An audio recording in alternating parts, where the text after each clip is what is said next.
All right, we're good to go. Thank you, Joe. This is John Gregg, Mayor of the town of Seabrook Island. The town council is convened for the March Ways and Means Committee meeting. And I will ask that anyone who is on the conference call to please mute your phone so that others on the call will be able to hear the proceedings. And with that, I'll ask that our town clerk confirm that notice of this meeting has been appropriately posted and that the other requirements of the South Carolina Freedom of Information Act have been satisfied. It has. Thank you for that.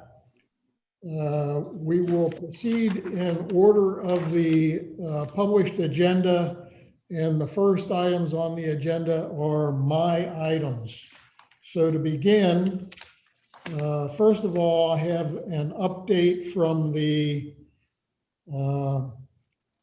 March 8th County Planning Commission meeting where the commission voted to deny the requested rezoning of the parcel located at 4455 Betsy Carrison Parkway. It was requested that it be zoned R4, that's residential with 4 dwelling units per acre, to PD 178, a planned development.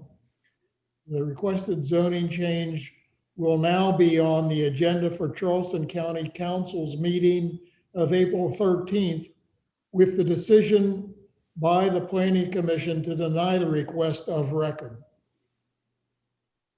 Next up, the Charleston County Rural Vaccination Program. The only information that I had was that new events are publicized as news releases from Charleston County, and I have not found a recent news release with a newly posted event. So I really have no update regarding the rural vaccination program. So far as I know, Charleston County is continuing its partnership with Federal Health Care Network to conduct those events. They have been, and I expect that they will be conducted at public libraries within Charleston County. But as I say, I have no new information of an upcoming event that has not already transpired. The next item I have is an update on the Mark Clark extension. At the Johns Island Task Force meeting of 3 March, the South Carolina DOT manager for the Mark Clark extension announced planned public outreach relating to proposed alternatives for the extension to begin in August of 2021. Information about the alternatives is available at the SCDOT website for the extension, that is scdotmarkclark.com. So anyone who's interested in seeing where things stand on the Mark Clark extension, in other words, the extension of 526 to Johns Island and James Island, can find that information at sc.markclark.com. Next, a proposed initiative by the towns of Kiowa and Seabrook concerning Johns Island's roads. The town administrator and I attended a presentation on Friday, March 5th, relating to proposed alternative road improvements on Johns Island. I remind members that last fall, Charleston County invited public comment concerning alternative proposals for so-called segment C of the main road corridor, that segment pertaining to an area bounded by intersections of Bohicket Road, River Road with Maybank Highway, to the intersection of River Road with Betsy Carrison Parkway. Of 6 alternatives, alternative 3 contemplates a new Cross Island Road extending from a location near the intersection of River Road and Betsy Carrison Parkway to an intersection with River Road north of Plowground Road. The presentation that we attended on Friday included analyses of impacts on traffic on Main Road, River Road, and Bohicket Road that would result from such a new road. The town of Kiowa has proposed meeting with a member of Charleston County Public Works staff to better understand the present opportunity to support Alternative 3 and steps the towns might pursue in that regard. The presentation is essentially work that has been, I'll say, updated by Paul Roberts, who had worked with the town of Kiowa and has been working with, as I said, a member of the Public Works staff, as well as, I believe, they were working with SCDOT to undertake some modeling of traffic impacts based on both the current roads and the suggested alternatives for road improvements on Johns Island. So in essence, what we're considering doing is seeing whether or not there really is an opportunity for the towns to express in some fashion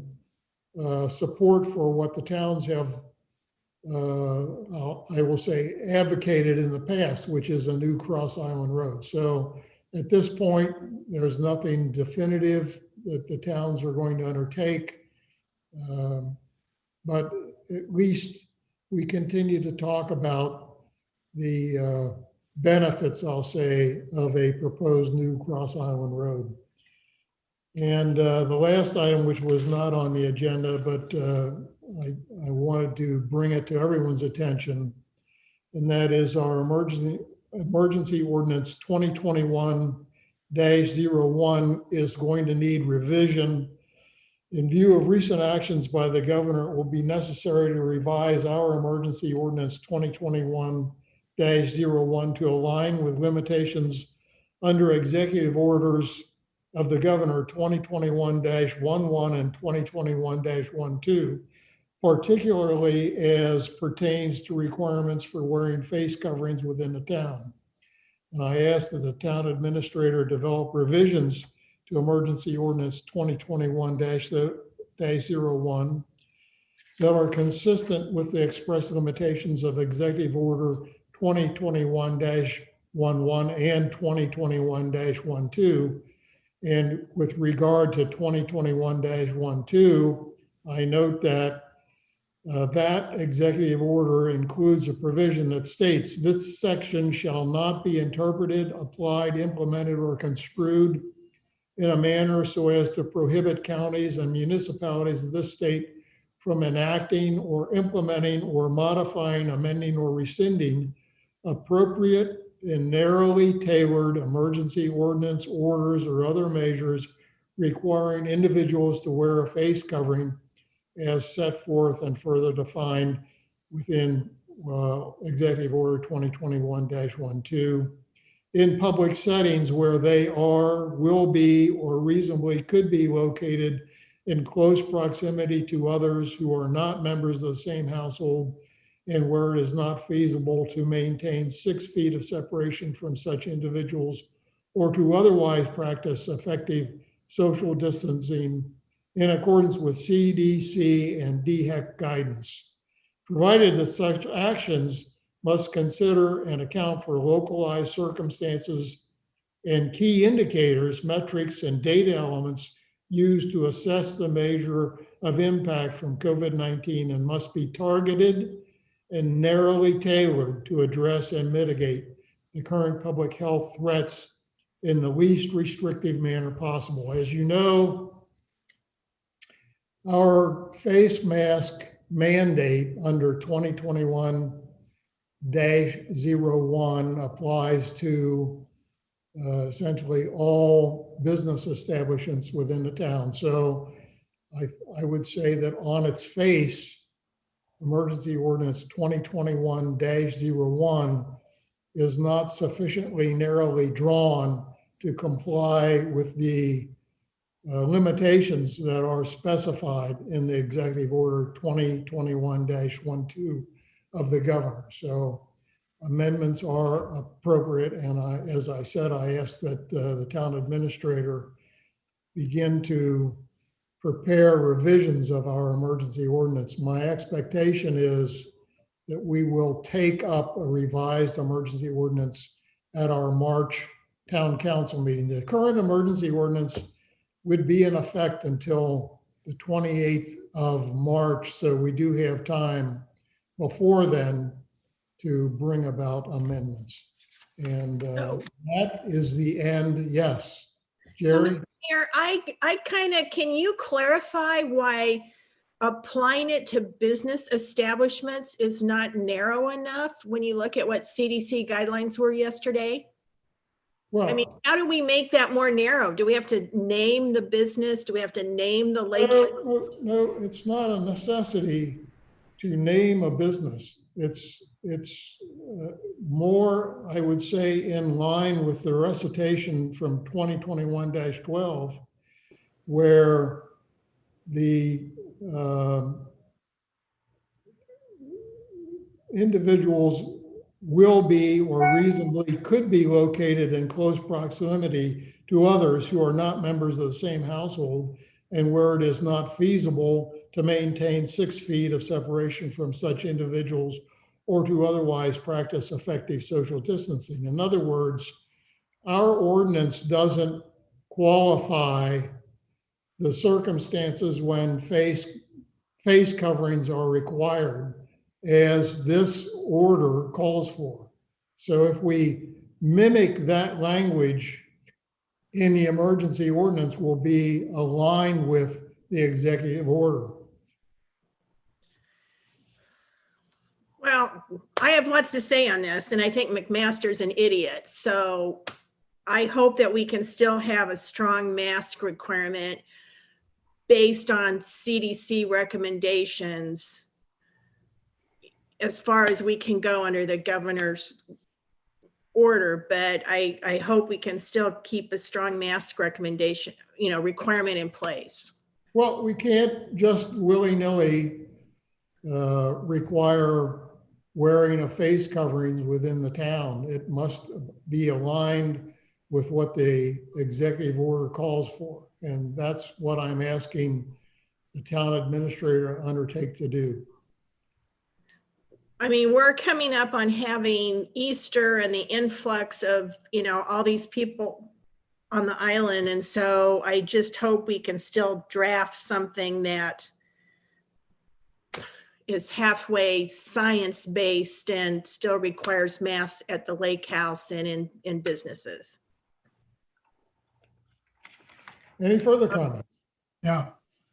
Did I see something, and I might have misread it, about that Kiowa is going to continue their mask requirements? Did I? I I think thought I saw that on Tidelines item or something. Kiowa changed their emergency ordinance, but of course they made that change before the governor's executive order 2021-12 was issued. So whether or not Kiowa is going to now undertake to amend their their emergency ordinance, I do not know. Okay.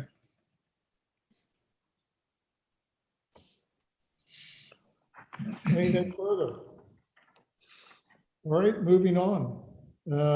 Next up, we have reports for the Public Safety Committee and the DSO Advisory Committee.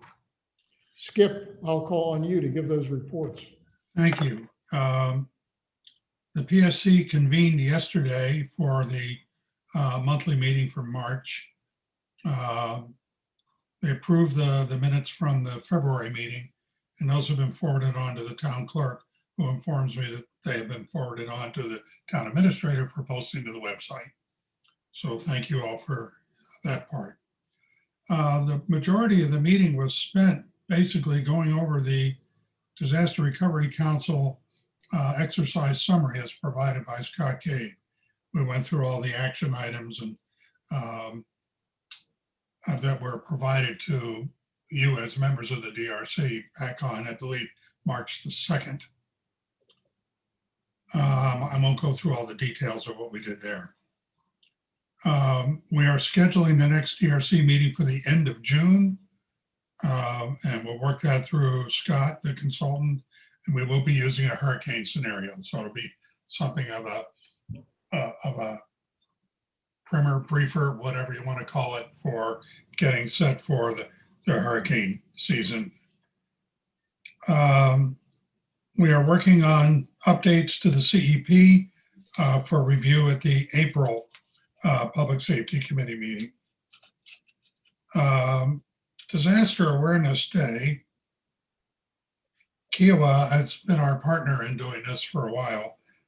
They are not ready at this point. We don't know based on the discussion we just had about the governor's order, but they're not ready to conduct the Disaster Awareness Day program as we have had it in the past, inside with presentations, panel discussions, and so forth. So we're going to have to change the format on that. And Joe has come up with a pretty good format option, which might be along the model of like a job fair. We'll set it up outside. We would invite vendors and people with special interests to come in and set up booths, and people that are the public that's attending would be able to come in and go up to booth A if that's what they're interested in, or booth B if that's what they're interested in, and just basically go around, collect material, and have discussions. No presentation, no panel discussions, no food. So I can't follow the tracks of John Gregg and be able to say there's a free lunch because, well, I can say there's a free lunch, there's no cost, but there's no lunch. So, you know, in this case, there is no free lunch. That was pretty much what we did. We would like to schedule that for the month of June as well. So it's a question now of getting the vendors that we want lined up and getting them ready to participate. Skip, is Kiowa on board with doing this as you've described it, akin to a job fair? We are going to invite them to be a part of that if they wish. In fact, they might even talk about having it up in their parking lot if they want to participate, which might be good. Other locations, we talked about setting it up on the green at Freshfields, might be a little bit bigger than what, and parking and traffic and picking up traffic from people who are more nosy than really interested was another factor in that one. We might end up with, one of the discussions was having it in the grass area behind the lake house where the Charleston Symphony is performed. I did send an email to Kiowa. Shush. Try again. Go away, Siri. Okay. Thank you. Thanks, Siri. I don't know where she comes from. Don't even bring up her name. I did send an email to Kiowa yesterday to Stephanie, the two Stephanies, Tillerson and Edgerton, just giving them a recap of the discussion that we had at the Public Safety Committee meeting to see if that's something that they would be interested in, I guess, continuing our partnership on for 2021. I have not heard back yet, but I'll pass that along as soon as we get a response. Thank you, Joe. The plan and suggestions and everything else is barely 24 hours old. So, but we definitely, John, will keep Kiowa informed and try and get them to be a participant with us in this thing, regardless of what we end up doing. Okay, Skip. The Any other questions for item Skip? we addressed was the holdover from the February council meeting, and that was a townwide leash ordinance. The committee is recommending basically an ordinance to apply to the public areas within the town limits. The POA requirement for leash laws is sufficient that we don't need to get involved in that. So we wanted to make sure that we were covering the beach and we were covering all the public areas outside the beach, which would be Seabrook Island Parkway. The major factor being the walkway from front of Town Hall up to Fresh Fields. That was the major indication. And Joe is working on developing an ordinance for that, which we'd like to get approved. We can do that at the March meeting if we get it circulated enough. And Joe is apparently already working on that. Skip, the notes that I had from the meeting yesterday was the consensus was to have it be a town-wide application, not just on the public portions. Thank you. I was fuzzy on that myself from my notes. So just a real quick overview, because I do expect to put this forward for first reading at the next meeting. This would be a draft of ordinance 2021-01. It would be amending Chapter 18, Article 2 of the Town Code. Chapter 18 is offenses and miscellaneous provisions. Article 2 is offenses against public safety. It would be creating a new section called 1826 relating to the restraint of domestic household animals and pets. And it would read under this draft, no person owning or having possession, charge, custody, or control of any domestic household animal or pet shall cause, permit, or allow the animal to stray or in any manner to run at large upon public property or upon the property of another, if such animal is not on a leash. B, when an animal destroys or damages any property, attacks, threatens to attack, or interferes with any person in any manner, becomes a nuisance, or strays onto public property or the private property of another, there shall be a presumption of law that the animal was not effectively restrained on a leash. C, for the purpose of this section, the term on a leash shall have the same meaning as contained in section 3244 AD4, which is where we have the beach rules for pets ordinance. And then D, we also state that the provisions of this section shall not apply on any public property which is subject to section 3244. So basically this ordinance would apply to everything within the town other than the beach. The language for the beach would remain in 3244. But the recommendation that came out of the committee meeting yesterday was to have an ordinance of general application both inside and outside the gate, which would make it a municipal offense to allow a household animal or a pet to run at large anywhere within the town, outside of the beach, of course. So that draft will be coming forward 2 weeks from today for first reading consideration. I would like to see what the SAPOA rules and regulations require as far as how they spell out the leash requirement.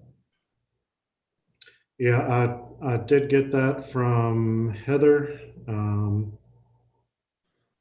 know if that came up last time, but this is a copy of their requirements.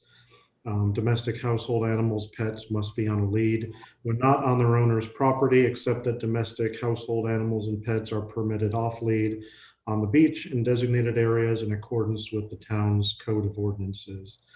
And then they go in and talk about the definitions, which are pretty much, as best I can tell, about the same as what we have currently. And then they put in there some additional provisions that the executive director for following prior citations can require an owner to muzzle the pet, use a shorter leash, or both, and also gets into the violations.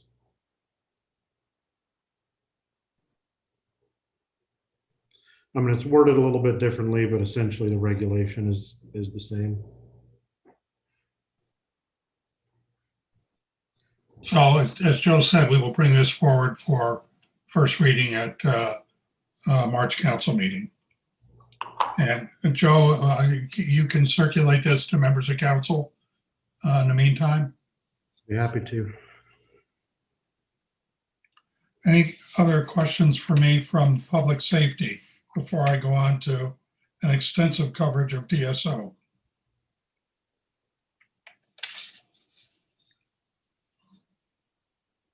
All right, DSO.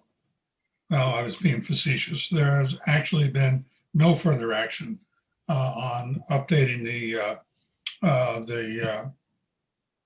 DSO since my report to council last month.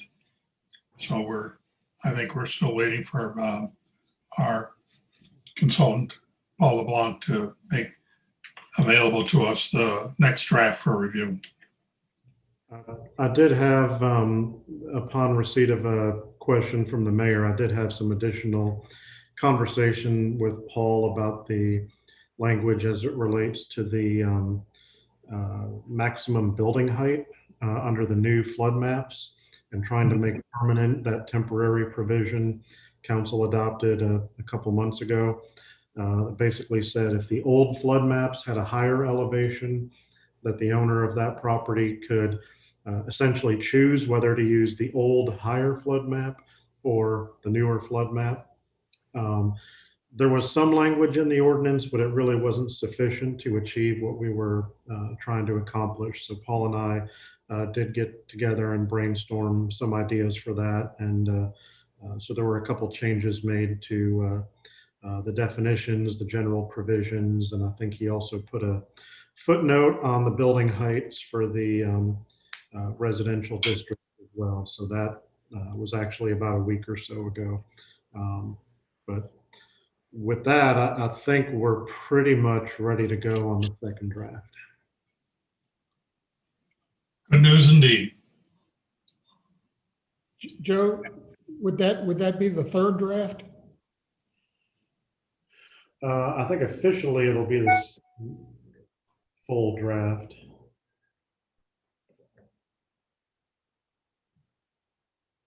So if we look, John, I'm going to go through it. The first draft was what we worked on for many months. The second draft, I think, would be the result of what we did when we had the single sheet from Paul that basically captured the major things we wanted to go back and make sure we had. And now the third draft is going to be, I think, the final draft. Do I have that right, Joe? I mean, ultimately, the numbers don't matter of the drafts. It'll be the most recent draft that's ready to go and put out for, we'll call it like the public draft. That's the one that'll be posted on the website that will have, some form of citizen participation, which we're still talking about internally, how we're going to go and handle that. But officially, we'll call it the public draft. It's essentially the committee's work is done. That's what goes out for the community to review and respond to and provide comments on. And then once we get through that process, then we'll have the, essentially we would call it the first reading draft. So at that point, it's ready to start going through the adoption phase. With the committee's endorsement, it would go through planning commission, then 2 readings and a public hearing at council. Really, the only thing we haven't really talked about so far with the DSO is because there's so many changes on the zoning district side, we are going to have to have a new zoning map that will accompany the new DSO because basically the old districts are going away, and there will be new districts incorporated in the new DSO. So we're going to have a draft zoning map basically to implement the districts from the new ordinance. So that's something we're going to have to reach out to the county and work with them to try to get together and put a draft zoning map out there as well.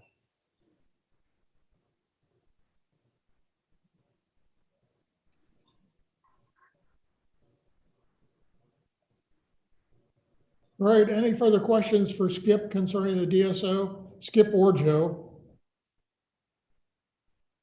Hearing none.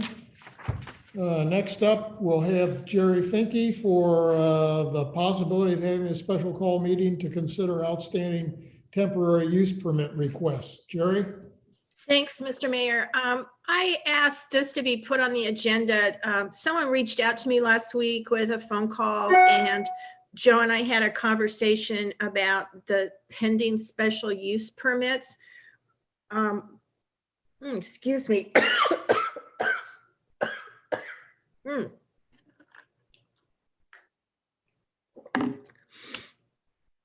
We had 3 pending last week and a 4th possible, a 4th one possibly coming in from the club.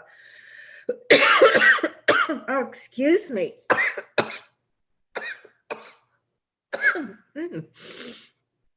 One more drink of water here.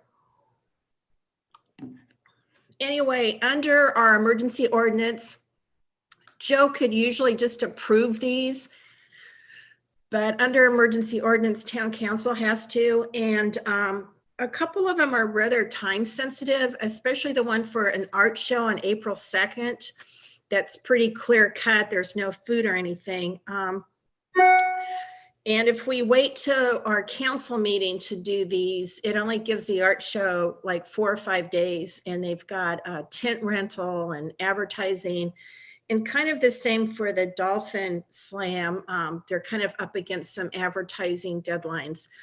So as Joe and I talked, maybe one possible way to do this was just to have a special council meeting.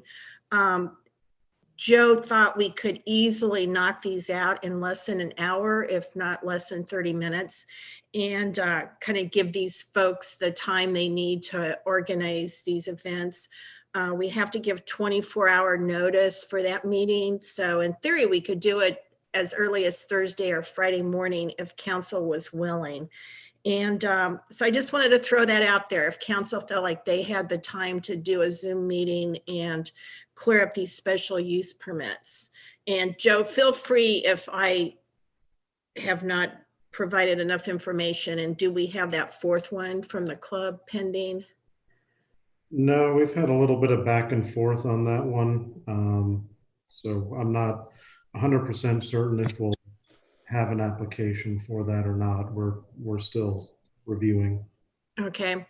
So anyway, that was the only reason I put this on the agenda, because especially the art show one gets set up in the, it used to be a bank, and then it was a real estate office right there where you turn into Bohicket. It's a tent. They don't have any food or anything, but that's planned for April 2nd. And if it turns out the club does need one, their event's April 3rd. So if we wait to the council meeting, there's really not enough time. And so anyway, I just throw that out there for discussion if council would be willing and the mayor would be willing to do a special meeting and kind of help these folks out on the timeline. So the first question is, when we took this up for the Dolphin Slam and the Billfish Tournament, the representative from the marina was not available. So I wouldn't want to schedule a special meeting where we're going to take up those as well as the art show if they will not be available. So the first thing we need to do is find out their availability and schedule accordingly. Okay. I don't have an objection to having a special meeting, but there's no point in calling a meeting if the people that need to present their material aren't available. And Joe can weigh in, because I know some of these folks were amending their application with more detail. And yeah, I certainly agree. I was just hoping maybe prior to give these folks enough time that we could, even if it's next week, schedule their presentation and do the meeting and see if we could accommodate their timeline. Well, I understood that Joe had some questions for the marina. Right. Of course, the marina's just changed. They just closed on the sale. I guess that doesn't mean that they can't be responsive to the questions. But again, what I would want to see, we can take care of the art show if it just comes down to that. you could do that Friday as far as I'm concerned. But if we're going to try to take up the marina's requests, I want to make sure that the marina has, well, first of all, they should respond to the inquiries that have already been made to them, and then they should be ready to have someone available.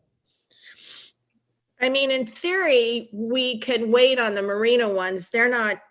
They're well into April and the first part of May. I mean, if we could pop up the art show one and possibly the club one and knock that out in just a few minutes.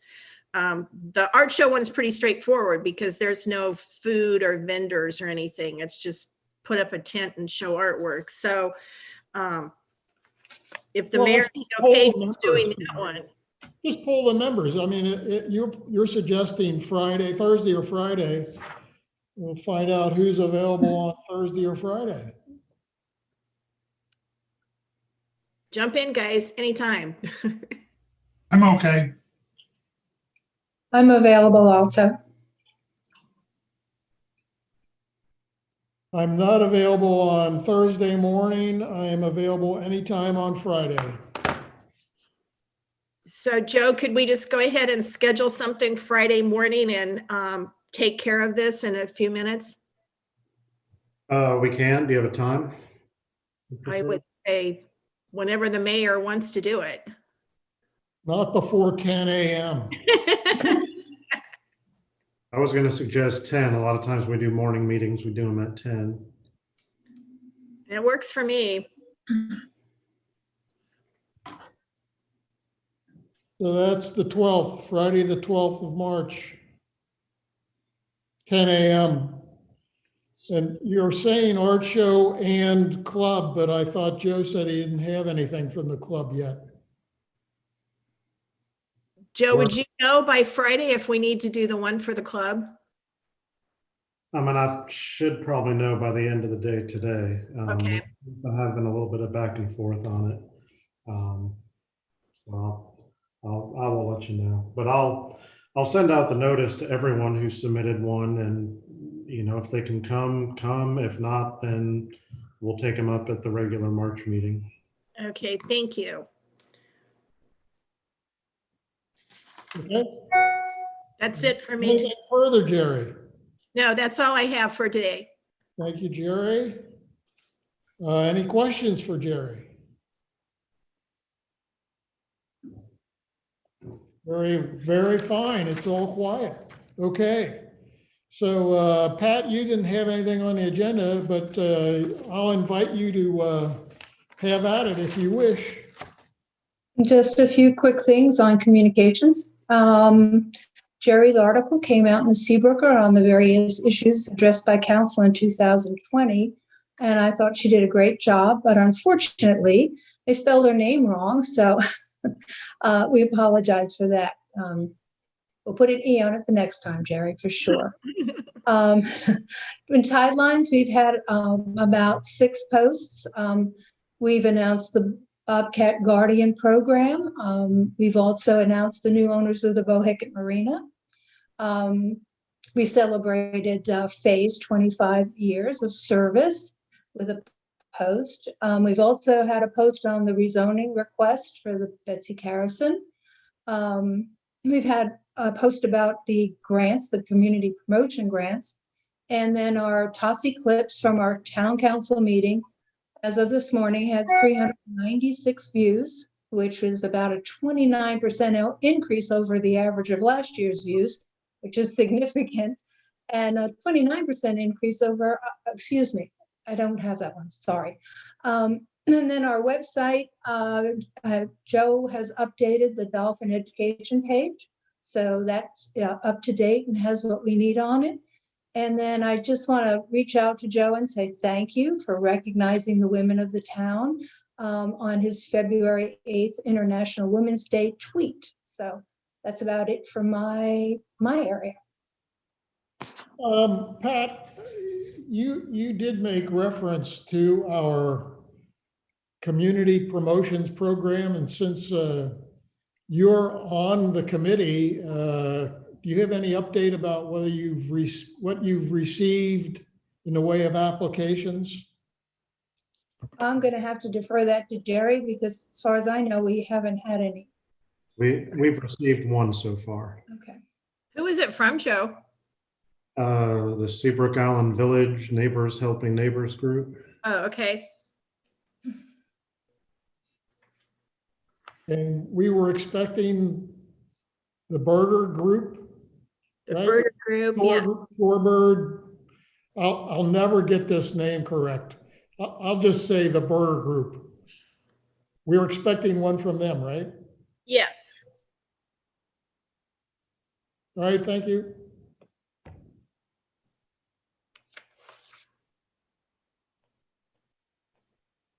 All right, any other questions for Pat? Hearing nothing. Barry Goldstein, you're up. Thank you. On a positive note, we have made headway on both the bike path and the roadway. They did meet their stated goals and submitted us a draft report for both of them when we asked. Joe and I have gone through the bike path draft report and we came up with some questions, comments, and a few other things we'd like them to address before we give it to council. So we've sent those back to them and we're hoping to get that back shortly. The roadway report we have received, and Joe and I need to go through that and do the same thing, make sure that we've got it addressed as we need, and then we'll get them to finalize that. So we are at least making headway, and the bike path report, we should be able to distribute to council sometime in the next few weeks. Within the next week, Barry? Well, next week or two, depending on when we get the final draft back. Maybe Joe heard from them. We gave it to him last week and it'll probably take him a week to address it. All right, We're trying to get it in a format that would be self-explanatory so everybody could read it and get a picture of what they're presenting. very good. Anything further, Barry? That is it. Any questions for Barry? Okay, hearing none. Joe, you're up. Action items first. Thank you. The first action item will be extension of emergency ordinance 2021-01. It's a typo. I know the mayor had already covered that in his report. Couple items I think will need some attention is how we're going to want to handle the face coverings, and we've already talked about that a little bit. And then also the large gathering provisions. Essentially, the mayor has, or the governor has removed all provisions related to restricting the size of large gatherings. As of right now, our ordinance is still pretty limited.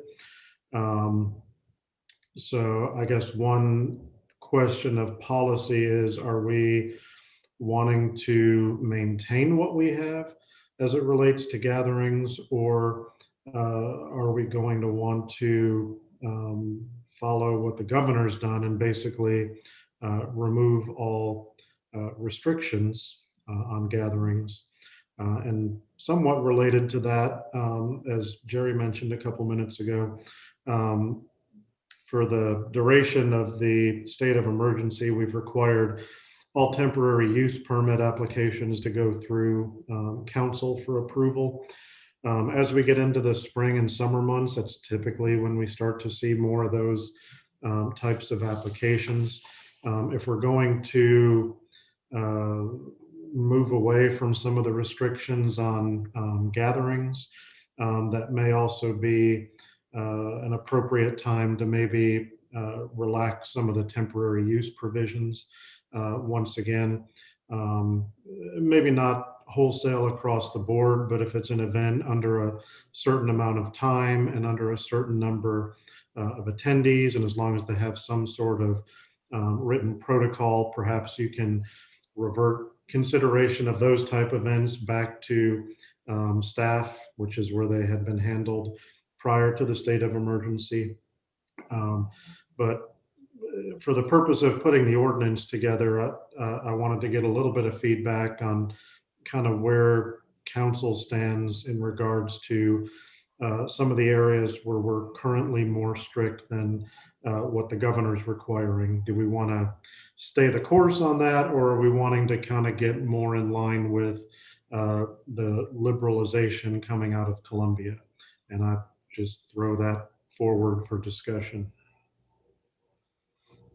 Well, Joe, I think the executive order eliminated the requirement for going to the Chamber of Commerce for large gatherings. And as far as I'm concerned, I believe we had copied over that language in our emergency ordinance. So we could essentially do what the governor did by, I thought that was 2021-11, which was to change it from a requirement to consult with the Chamber of Commerce to essentially an encouragement to consult with the Chamber of Commerce for large gatherings. The other thing that the governor's order did, again, I thought we'd copied it over into our ordinance, was it impacted the closing hours for alcohol sales, so that it was essentially an 11 p.m. last call, and that has been eliminated, I believe. So if our emergency ordinance has the last call as it had been under a prior executive order, then it has to be revised to make that go away. Yeah, we do have that incorporated into our ordinance, so we would. That's what I thought. That. And as far as consulting with the Chamber of Commerce, again, we copied over these provisions from an executive order, and I have no difficulty with just copying over the revised language that changes it from a requirement to a recommendation or an encouragement, however it's stated. This does not address the current limitation that we have within the town that you can have no groups larger than 10 people. Of course, that was never part of the governor's order. Whether or not council wants to loosen that requirement certainly is worthy of discussion.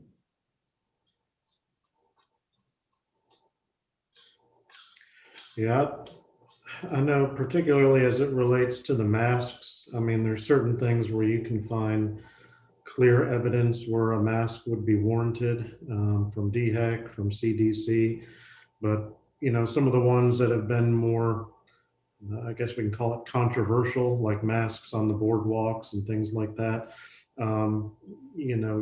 Most likely we're probably not going to find any guidance that's that specific, because you're outdoors, you're not typically going to be in contact for more than a couple seconds. So when I talk about making changes, is that the type of thing that we want to keep in, or is that the type of thing that we would want to remove? Well, in particular, with regard to the boardwalk, I think the mandate for wearing masks on the boardwalks would have to be revised to be an encouragement, not a mandate. And the wearing of masks within any establishment is going to have to be limited to, as I said, what the executive order recites as the conditions that would require the wearing of face coverings. So those things can be done by appropriating the recitation from the executive order into what are now the recitations under the emergency ordinance of mandated wearing of face coverings.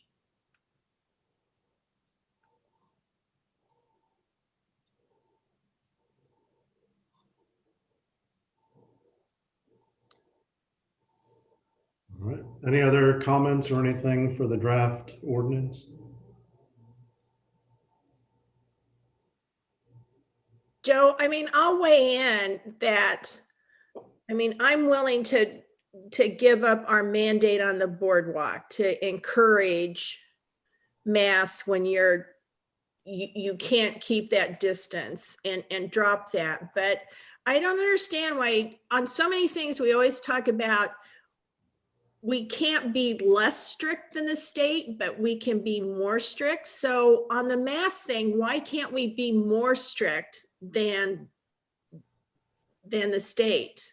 My answer to that is that the recitation in the order is very clear about what's tolerated for municipalities. So I'm going by what the order calls for. And although it does allow municipalities to have their own ordinances and orders and so forth, it also states how those need to be limited. And so what I'm suggesting is that we engraft those limitations into our ordinance so that we will be aligned with what the executive order calls for.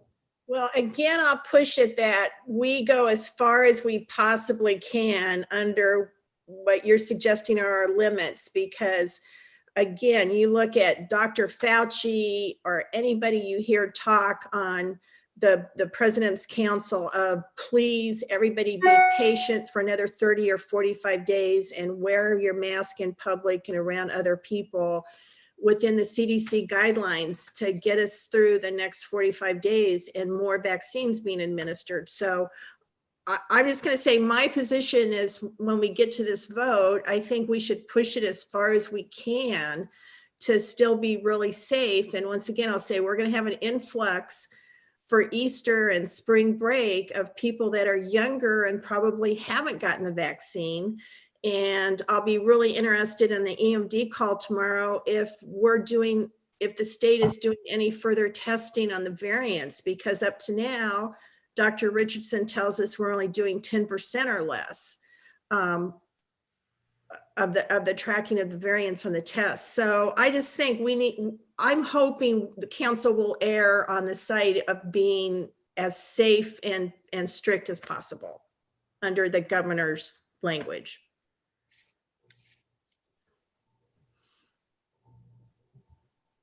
Any other comments? Tailing onto what Jerry just said, if we know that for the next 45 days, which will be a month and a half from today, is it possible that we pass an ordinance every month rather than every 2 months in order to keep up with what's going on? Well, we can revise our emergency ordinance whenever we deem it desirable to do so. The emergency ordinance can have effect for no more than 61 days. But that doesn't mean that before you reach the 61st day, you cannot replace it. You can repeal it, you can amend it, you can replace it. So the point here is that for us to be consistent with what the executive order from the governor calls for, we're going to have to make revisions to our emergency ordinance. It does not qualify in any way, shape, or form the mandate for wearing face coverings within our business establishments. And clearly, what the executive order calls for are qualifications. So what I want to do is make sure that the emergency ordinance recites the qualifications that are required in the executive order so that we will be in alignment with what we're asked to have. Okay, So you're saying that if a month from now, the executive order from the governor changes, that we will have to change our executive order? Very possibly. Okay, And I think it's a good point too, that as more and more vaccines are administered, CDC is going to kind of have a rolling recommendation of as things are relaxed and changed, like, what came out yesterday morning, 4 weeks from now, it may be relaxed even further, hopefully. So, I mean, I think Pat's right. I mean, we can continually kind of keep up with the science and the recommendations. I just not sure we have a governor that does that. Anyone else? All right, Joe, I think we're back to you. All right, thank you. The only other action item we had already discussed was the leash ordinance for areas outside of the beach. That'll be on for first reading as well. For items for information discussion, first is the Beach Patrol contract update. After council last met, I did have an opportunity to meet with representatives from Island Beach Services to discuss the new contract. Really, the two main items of discussion would be related to the pricing of the contract at about $185,000. The two questions that council had put forward at the last meeting were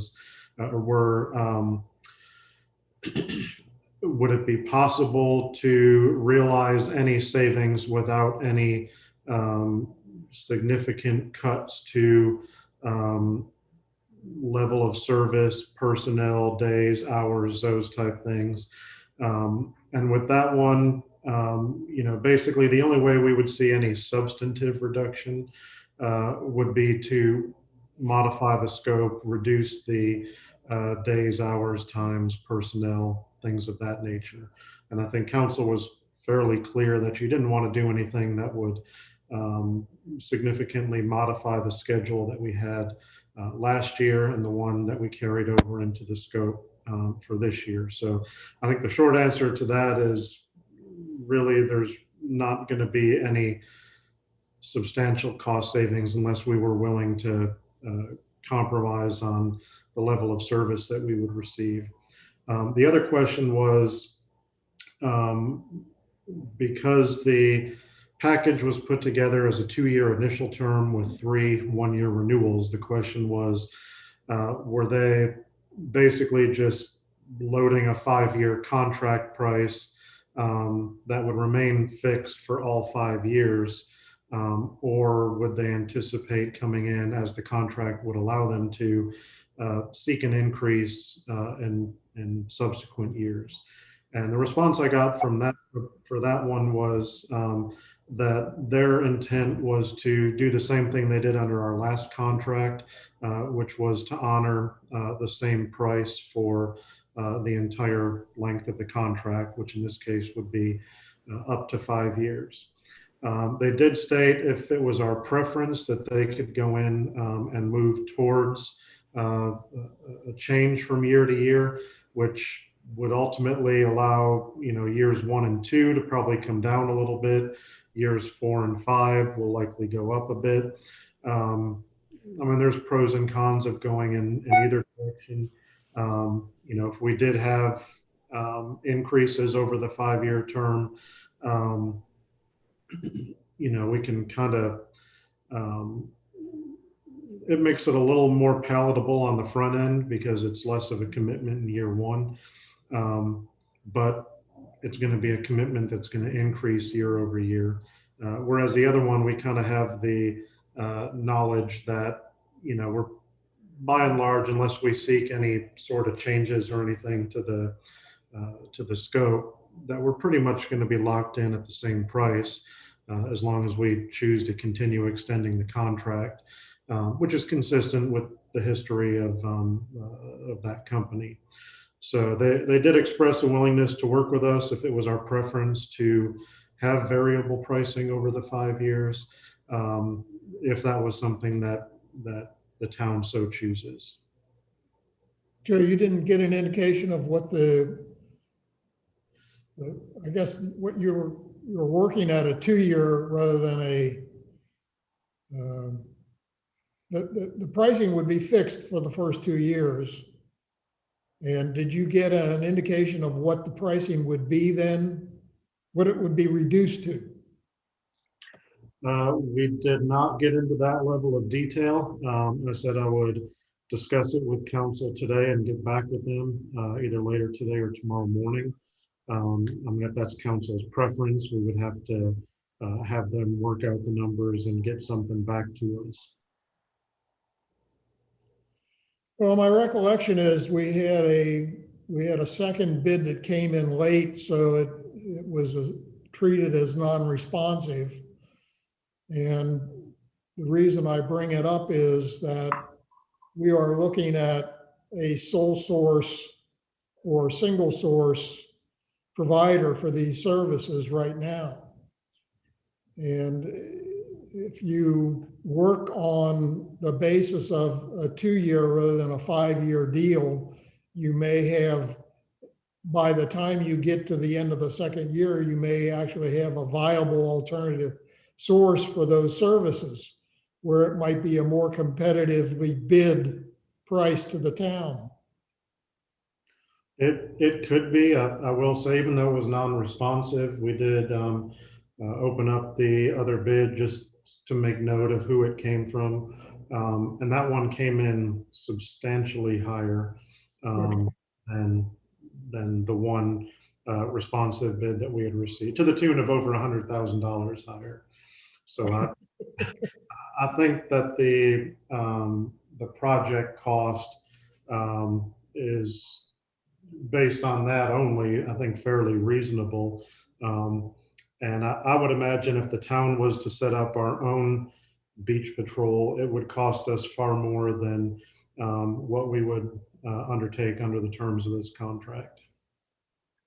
Yeah, I think you're having peaked at the non-responsive bid tells us a lot about where we really are here. And that, to me, there's just no getting around what council needs to do is either hold their nose and pay the price or begin to get serious about trimming the level of service to get the cost down to something that they're happier with. And we're not going to accomplish that today. So based on the vote at the last meeting, from my recollection, it was, if there were savings that we could pursue, to try to pursue those and then sign the contract. If not, essentially to sign the contract as it was submitted. So ultimately the report that I would make back to you is the only way we're going to have substantive savings is to reduce the days, times, personnel, level of service, which from your vote last time was not something that council was willing to do. Really, the only item outstanding is, do we want to just have a fixed, what would be a fixed price for up to 5 years, or do we want to have them go back and give us numbers over the 5-year term? I'm satisfied to have I'm not sure that it requires that the price not be changed. You do have fixed pricing for the first 2 years, and then they would have to request a price change for the renewal years. But so far as I'm concerned, to proceed, I'm in favor of proceeding with the pricing that we have and the agreement that we have. So it's 2 years is the initial term with 3 one-year renewals, for which we may be invited to pay more.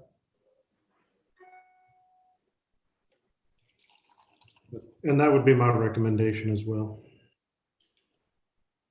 I'm good with that.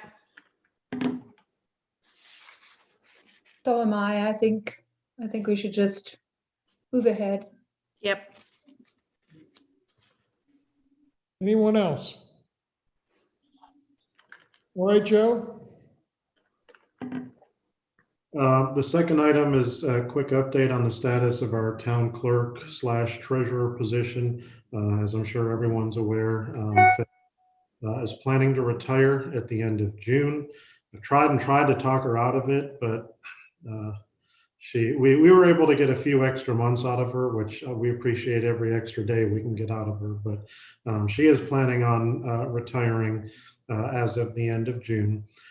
So we have initiated the process to try to hire her replacement. We did complete a job description and advertise the position last week. We've put it on our website, on the Municipal Association job board, the Association of Counties job board, as well as Indeed. We're kind of watching applications. If we feel like we need to put it out to a few more sources, we will. We do have some funds budgeted for pre-employment expenses if we need to tap into them. We've gotten in less than a week, probably about 12 to 15 applications so far. And we did put in a anticipated first review of applications would be March 29th. So there's about 3 weeks left to go before we start doing our first review. Once we do that, we'll be narrowing the number down, selecting a group of individuals for first interviews, and then we would bring that number down even further and have probably 2 to 3 or so finalists for a second interview. And our hope is to have an offer made sometime by the middle to late April, ideally. And depending on what type of notice, if any, that person would have to work out, we would like to get them in, if possible, by May 1st. Or at the latest, the middle of May. And just trying to get them as much time as possible to work with Faye until her date of retirement. So we did just want to let you know that process has commenced, and we're moving forward to that end. So Joe, have you talked to Faye about carrying on a part-time basis while we're having our new hire learn the ropes? We did mention something in passing. Ultimately, if she wants to continue coming out and working with us, we'll be happy to have her. But yeah, especially if we get kind of beyond, if we have a really good candidate that we want to hire that maybe has to work a 30-day notice or something like that, and it's going to take a little bit longer to get them in, then certainly we would request Faye, if she was willing and able, to continue working with us on a part-time basis if she was willing to do that. But we haven't had that discussion in great detail. Fair enough. It just strikes me that you could get caught on the calendar where the new person just doesn't have much opportunity in calendar time to work with Faye. And of course, it matters not that you're working on a day-to-day basis, but you get through a cycle of the activities of council. So, optimistically, a person that starts in the middle of May is going to have barely one full cycle of the activities of council by the end of June. Mm-hmm. That's right.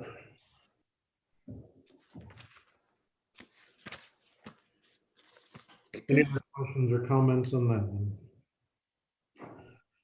Hearing none. Quick update on some plans or efforts for beautification and sign upgrades on Seabrook Island Road. We are working through plans to for right now to repaint the main monument sign at the traffic circle. I don't know if it's still sitting in front of the mayor, but on the council desk, you could actually see, if you're interested, the color that we're looking at for repainting not just the main sign, but all the speed limit signs and deer ahead and those, you know, crosswalk signs and everything. Trying to move from a white to a darker palette, kind of more in line with what the POA has, with what Freshfields has, with what Kiowa has, just to get a little bit more consistency along the corridor. So we'll hopefully be doing that. I'd like to have it done before the PGA Championship, just so everything looks kind of pristine when we have 10,000 or so people a day coming out this way for the championship over in Kiowa. And then I did also, I had a meeting with our landscape contractor, looking at the possibility of maybe in a couple locations just to have a little pop of color for beautification purposes, maybe doing a couple flower beds or something. So they were going to put some ideas together and give us some estimates for those. If they're not really substantial, we'll probably go ahead and just do them if we feel like we can get them under our landscape services budget. If it's something a little bit more substantial, we would either bring it to council for approval or maybe scale it back or not do it at all. But just something to kind of beautify that corridor for folks that are coming in, especially as we get into a signature event like the PGA Championship or you know, our tourism season and whatnot. Just thought it would be a nice little pop as we're coming and going from the island. So Questions? Joe, we do, I believe, have some plantings out at the monument at the traffic circle, but I got the impression that you were contemplating other locations. That's right. And we had actually gone out and marked a couple so they could put some estimates together. We were looking in the area near the marina entrance and maybe one or two other spots. And then also at the bench that we installed in front of Town Hall for Officer Ed Rooney. Just doing some landscaping to kind of beautify that area as well. But we'll get some estimates for that, and you know, depending on where they come in, we might bring it back, we might not. All right. The fourth bullet point I have, believe it or not, we're already talking about 4th of July. It's only less than 4 months away now. Our fireworks vendor, East Coast Pyrotechnics, sent out a request asking for the customers that they work with to give them an idea by April of what our plans are for this year. If you recall, we ended up canceling the fireworks display last year due to COVID. They allowed us to carry our deposit over into 2021. So the intent was that we would have basically the same display that we were going to have last year, would have this year. We've already paid 50% towards it. We would still have to pay the balance. They're wanting some sort of response over the next few weeks as to whether or not we feel like we're going to move forward with that event or not. And with it still being 4 months out, we really haven't given it, I would assume, a whole lot of thought, and certainly haven't had any discussion. So I figured now would be an appropriate time just to kind of talk through that and see where we stand, at least as of right now. Yeah, I'm not aware of any specific plan for a 4th of July celebration at this point. The topic came up in a informal discussion that there's a desire in the community to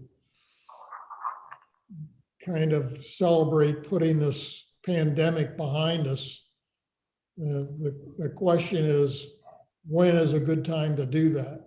And certainly, we don't want to rush into it. Whether or not the 4th of July is far enough out, I don't know. I don't know if anyone knows, but it's worth thinking about.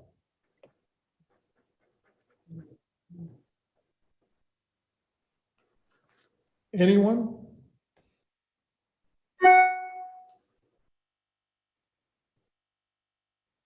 No comment.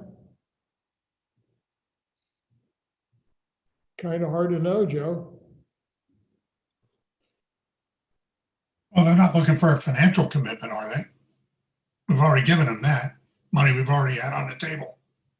Yeah, we've already made the 50% deposit payment last year. We have to pay the balance plus like a rescheduling fee of a couple $100. I don't know if we can make the decision, hey, let's go ahead with fireworks all on our own, unless we decide we're going to have the display on in front of town hall.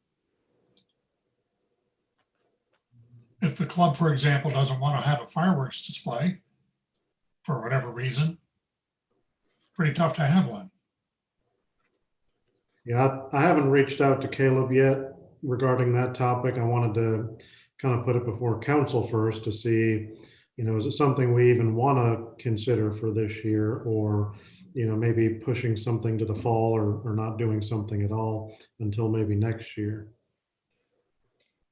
I So- will just echo what the mayor said in that informal discussions and comments. I think a lot of people are hoping that on the 4th, we can celebrate the end of the pandemic restrictions and have a big 4th celebration and have it maybe like a little bit over the top compared to what we usually do. But I think we're still on real shaky ground about where we're going to be on the 4th. That, at least on shaky ground as of today to make a decision by April, what we're going to do in July. Joe, what were the options? Will they allow us to roll that deposit into the fall, or will we lose the deposit? Have they told us exactly what's happening? It looked like it was a blast email that they sent out to all of their customers, so they didn't give us any specifics relating to any individual event. My hunch is that they would be willing to work with us if we had an alternate time that we wanted to try to move to. Well, I think it makes sense that we at least have a placeholder to have fireworks if we ever get to having an event where the fireworks would be appropriate. Now, whether that's going to be the 4th of July or you put it later in the summer at Labor Day, I don't know that we know that today. So Yeah. I think it's appropriate to get back to them and say, well, we would like to preserve the fact that we've paid a deposit and we're not in a position to commit to having a display on a date certain at this point. Yeah, typically when we do it each year, we make our commitment by March because they have to order supplies and things like that. And, from their perspective, they don't want to order something if there's a chance we're not going to have it. Or push it back. They don't want to have to sit on and carry this stuff. So I can certainly reach out directly and see if we can get some additional information, drop dead dates. What if we say we're not going to do it, but things look good, we decide we do want to do it, or the opposite, we say we're going to do it and these other strains or something kind of take a foothold and we decide not to, and just kind of get some additional feedback from them. Our options are. Yeah, I think it's worth trying to get a little more information from their end. At the same time, it might be worth following up with the club and the POA to see if they have given it any more thought for something at the 4th of July. Yeah, I might stick something out on the managers and administrators listserv too, just to see, kind of what other municipalities are looking at for this year too, and kind of get a feel. If everyone's kind of moving forward with events, are they still kind of on hold? Are they not doing them? So we can certainly do that too. Yeah, I'm certainly mindful of not wanting to put people in at-risk situations. On the other hand, if circumstances were that our population is essentially protected because they've been vaccinated, and the people that are here for vacation are also vaccinated or young enough that it's not a big risk, then it might be that there's just no reason not to do something at the 4th. You kind of hate to let an opportunity to have a sigh of relief get past us. Mhm. All right. Well, we'll reach out and continue those conversations, and probably come back and revisit it in April. Just a couple other quick updates, not on the agenda. I'd already said community promotions grants. We've received one application. I think the deadline for first review on that one is April 15th, if I remember right. So we have about a month or so to go before we'll start reviewing those. The Bobcat Pledge, the Bobcat Guardian Program, we're now up to 13 participating companies. We just had another bunch that came in, I believe, yesterday. So we'll get those updated on the website. But happy to see the response we've gotten from the pest control companies for that program. And then lastly, as of this morning, we have processed 94 short-term rental permit applications. We have probably another 40 or 50 sitting here in the office that we're still working through. But those are moving forward. That's probably, I'd say, between 20 to 25% of the total we would expect to see this year. Of course, the deadline for those is March 31st. So we expect a large rush to come in over the next couple of weeks, but we're trying to get those processed and turned around as quick as we can. And that completes my report. Very good. Any other questions for Joe? Hearing silence. Any other comments on any topic whatsoever? Anyone? Wave if you want to speak. Very good. All quiet. With that, I will entertain a motion to adjourn the Ways and Means meeting. So moved. Is there a second? Second. All in favor of adjournment, please signify your approval to adjourn by saying aye. Aye. We are adjourned. Thank you.